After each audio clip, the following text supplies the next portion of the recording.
Hey folks, this is Dr. RoboCoach with another search of free fantasy football cheat sheets 2019, and I saw some good ones. ESPN I've already reviewed, and I've noticed recently, maybe this wasn't here a couple days ago, this lineups.com started appearing. So let's take a look at lineups.com and see if this is a good free cheat sheet that you can use. If you scroll down, blah, blah, blah, blah, blah, blah, where's the free cheat sheet? Blah, blah, blah. There it is. Download our free Excel fantasy football cheat sheet, which I've already done, but you just click this big old thing, and then it downloads for you, and you open it up, and you get an Excel cheat sheet. Now, the first thing that I always like to see is printability, and looks pretty good. Let me shrink it a little bit here so you can see the tabs. You got your top QBs, RBs, wide receivers, tight ends. That's pretty good. So I can print each one of these sheets and sort of get at it, or I can print the top 200. And Excel I can work with. I know how to make it print. So, okay, I'll give it high marks for printability. So what next do I want in my cheat sheet? Well, I want customizability. That's always the thing, and I'm not getting that right off the bat. I see that they only have two kinds of scoring, PPR and then this one called standard, which I hope are described somewhere at the bottom. No, probably somewhere on the site. But in any event, that's not customizable. So bottom line, this is not customizable. And to make matters worse, it's not configurable by, so is this for a 18 team, who knows, 8-team league, 10-team league, 12-team league? Is it for a flex? Is it for 3 wide receivers? Is it for a 2 wide receiver? Don't know. So I suppose I could read it on the website, but then that defeats the whole printability point. I want to print something and bring it with me to the draft. But even so, this is not customizable, so thumbs down in that respect. So what else do I want? Well, I also want, in addition to ranking, which is what they give me here, this is their ranking, I do get ADP, which it looks like they pasted in from somewhere. So this is not too bad. I can kind of do the math. If this is wide receiver 1 and his ADP is 7th overall pick and his ranking is 7th. Well, actually they're not really even including the overall ranking. It's just the wide receiver ranking. And I think the overall ranking would be the row number, but I would lose that row number if I decided to sort this list myself. I could, of course, add my own row number and start editing this since it's Excel, so that's not a complete fail. So I could do something like insert, I have to enable editing first. I could do something like this and go 1, and then I could edit fill down. Oh, it's actually edit. How do you do that? Edit. I'll edit fill series. Linear. There you go. 1, 2, 3. There we go. And then I could add my own thing, and that would say rank. Okay, that's a fail.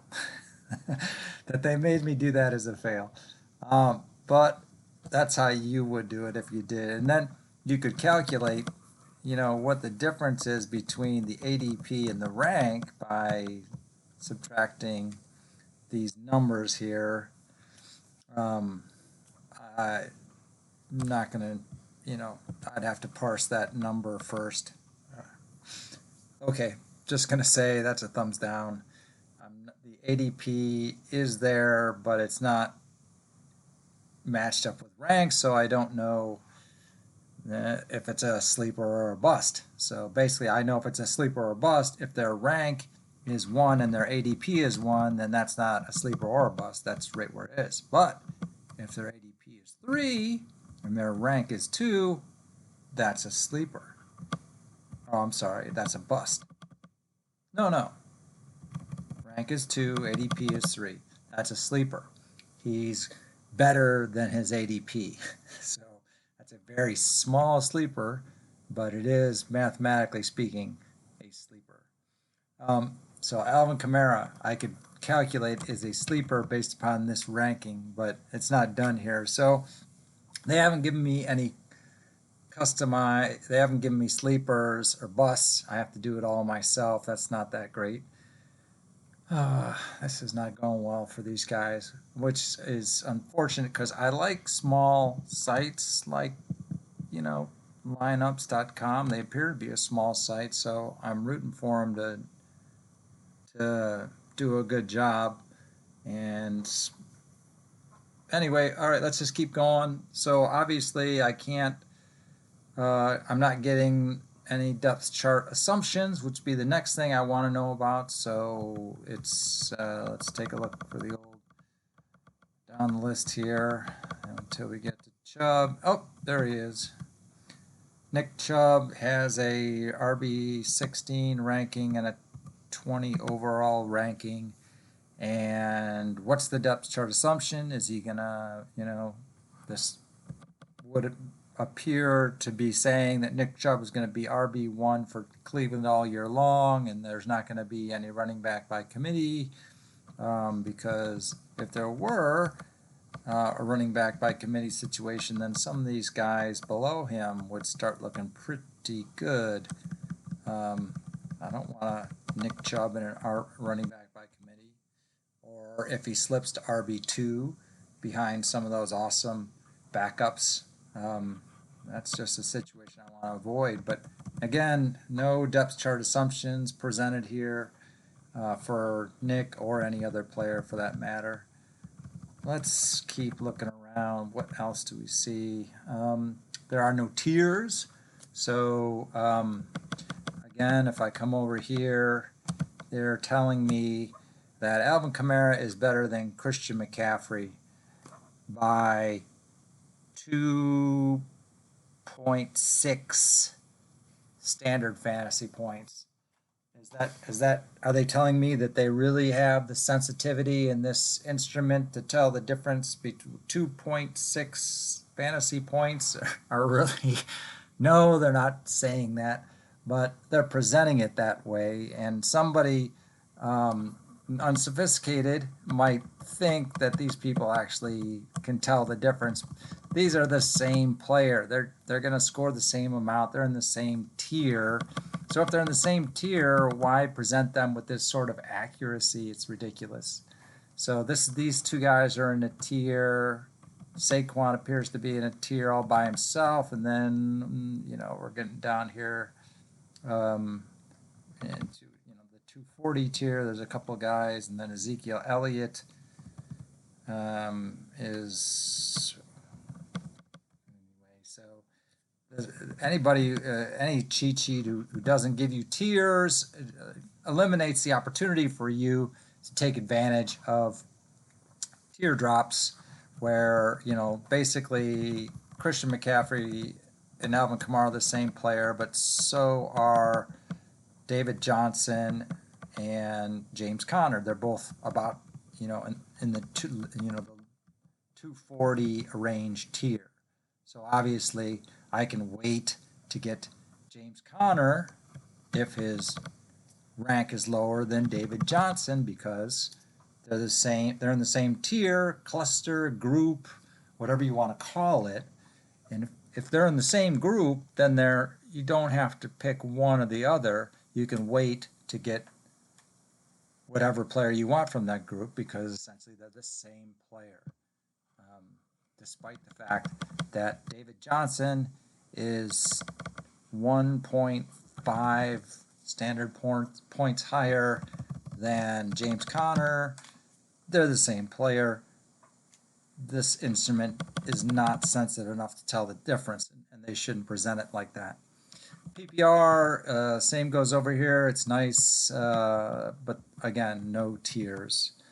Not presented here. So, what else?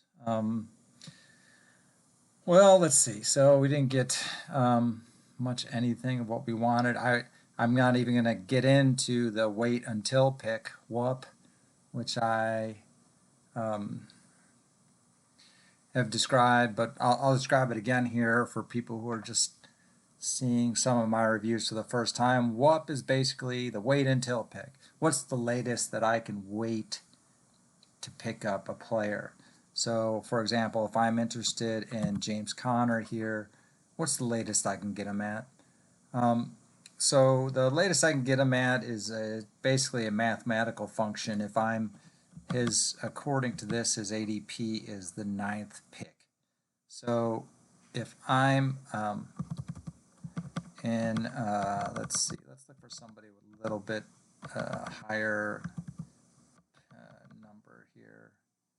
So these are sorted by their ADP, aren't they? Yeah, it's on down the list. But so I'm not going to be able to.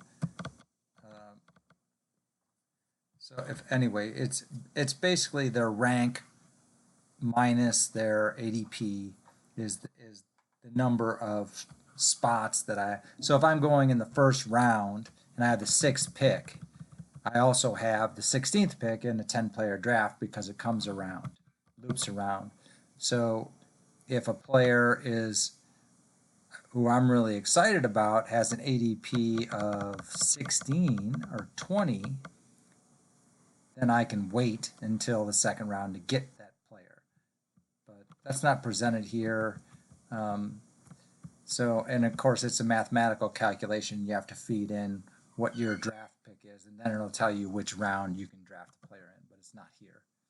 Auction value, that's kind of useless information. And again, it's presented with accuracy of like dollar level, and they don't have that sort of accuracy. Auction value is not valuable to a snake player, but it does, give you some. It is somewhat useful in that perhaps it can show you a little more than ADP does about the tiers, but then again, that's what the points are for. So this number is not really useful. It's probably going to be directly correlated with this number. And I don't get an auction value for standard and PPR. I just get one number, so this is even less customized than are the standard numbers. So really, again, completely useless. Buy another number that I think is completely useless. I've written articles on that. You can read them at my website. So I won't get into it here, but instead of having, these columns and they could drop in things like, I don't know, wait until pick, WUP. They could drop in depth chart assumptions. They could drop in, that's the other thing, hot or cold. So I don't know what this number is. I don't know if Saquon's number is front-loaded or back-loaded or evenly spread out. How is he going to get these 315 points? Is he going to get them, is he going to start out really cold? So he's going to have his first three, is he going to start out hot? And that's really what I want to know is how is he going to start out? Because if he's going to start out cold, then all things being equal, I'm going to take another player because I'll be, if his first 3 games are terrible, then I'm stuck with Saquon Barkley. I can't trade him because he's just had 3 bad games, and I wouldn't want to trade him, but I might be 0-3 at that point, and that's a big hole to dig myself out of. So in general, I want to know, are these players going to start the season hot or cold? Um, and I'm not getting that here. So let's see. Quick summary. Is it printable? Yes, it's printable. And it comes in Excel, and it's nice that I can edit it. And I added this little ranking column. So if you're an Excel jockey, then you know how to manipulate these things. That's you can print away. Um, but beyond printability, I didn't get much. I didn't get any customizability other than this standard versus PPR, but it's not explained or not easily explained. So I didn't get any customization really by points or by team configuration or by the counts of players at a particular position. And it's certainly not customized by VBD, value-based draft, because without a customization with the number of teams in your league, you can't do a value-based draft. So, and it also it has some information to do like a sleeper bust analysis. If you compare the ADP, that's a number that you need in order to calculate sleepers and busts. So it's there, the data's there, but they just don't do the analysis required. They could get rid of this auction value and buy column and slip in the sleeper and bust thing. Of course, it wouldn't be customized, but at least it'd be better than their bye week. Oh, sorry, lineups.com. This is rough. No WUP. Discussed that. The data, data's there. You could do WUP. Maybe you do another column that could calculate that if somebody entered in a field somewhere. It is an Excel sheet after all. It can do calculations on the fly. And then lastly, there's no depth chart assumptions, and I think I already mentioned there is no hot or cold index. So overall, what do I give this? This is it worse? is the benchmark was ESPN with a D, which basically was about the same as this cheat sheet, I'd say. So I'm going to give this one a D as well. Sorry, lineups.com. Better luck next year.